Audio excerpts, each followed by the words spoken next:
এই গাজীপুর শিল্প কারখানা অধ্যুষিত এলাকা, মানুষের রুটি রুজির আয়ের একটি জায়গা, কিন্তু আমরা দেখতে পাচ্ছি এই শ্রমিক অধ্যুষিত এলাকা গাজীপুর শহর, আশুলিয়া বিভিন্ন জায়গা অস্থির হয়ে উঠছে।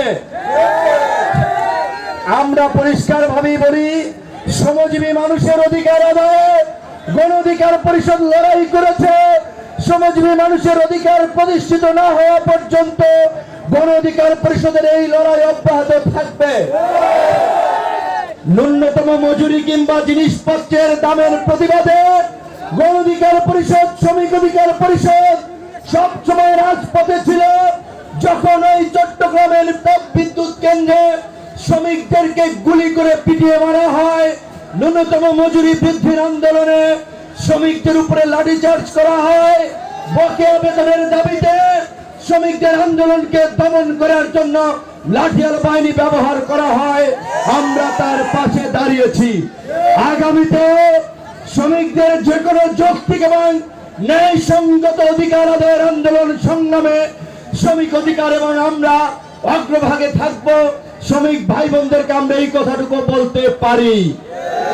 একই সাথে এই যে ৪৫ থেকে ৫০ লক্ষ মানুষের কর্মসংস্থানের জায়গা এই গার্মেন্টস সেক্টর, এই garments sector Vietnam, Bharat, Cambodia সহ যারা বাংলাদেশের প্রতিযোগী, বিশেষ করে আমাদের পতিত স্বৈরাচার এবং তার দোসররা এই রপ্তানিমুখী খাতকে ধ্বংস করার জন্য, বাংলাদেশের অর্থনীতিকে ধ্বংস করার জন্য আমরা গোয়েন্দা সংস্থার মাধ্যমে খবর পেয়েছি হাজার হাজার কোটি টাকা ইনভেস্ট করেছে।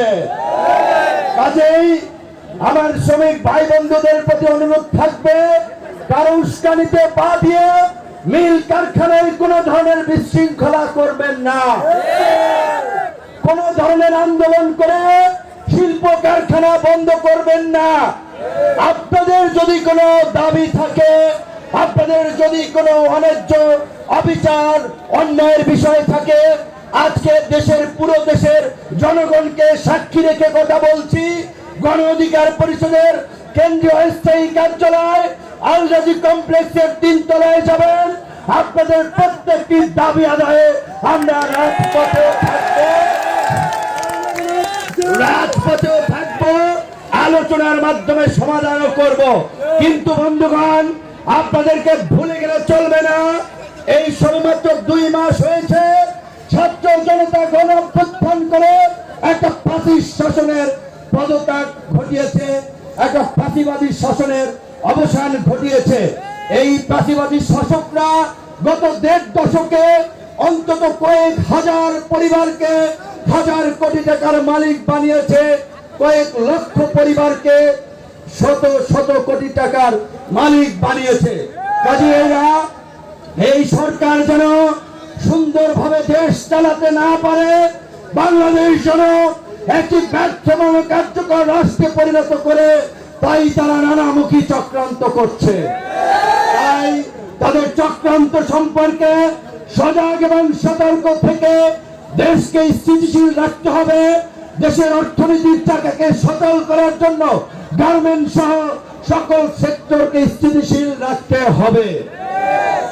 আমরা পরিষ্কারভাবেই বলছি, গার্মেন্টস সহ শ্রমিকদের যে ন্যূনতম মজুরির দাবি ২০,০০০ টাকা অত্যন্ত যৌক্তিক দাবি। গার্মেন্টস সহ অন্যান্য প্রতিষ্ঠানের শ্রমজীবী মানুষরা ওভারটাইমের জন্য যে বেতনের দাবি করছে যৌক্তিক দাবি। এক্সট্রা ডিউটি করালে মানসম্মত নাস্তা দেওয়া যৌক্তিক দাবি। আগামীতে আমরা মেধার ভিত্তিতে বাংলাদেশ গড়ে তুলতে চাই। পরিকল্পিতভাবে রাষ্ট্র গঠনে আমাদেরকে কাজ করতে হবে, পরিকল্পনা নিতে হবে।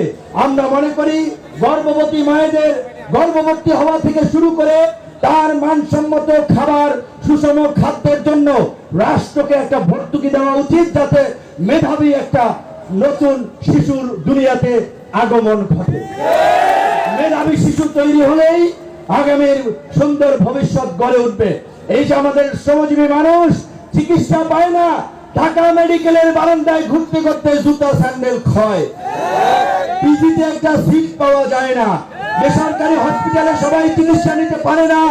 এই অন্তর্বর্তীকালীন সরকারকে আমরা বলবো, বাংলাদেশের 53 বছরে আপনারা রাষ্ট্রকে পুনর্গঠনের যে সুযোগ পেয়েছেন, দলমত নির্বিশেষে সকলকে নিয়ে রাষ্ট্র পুনর্গঠন করুন।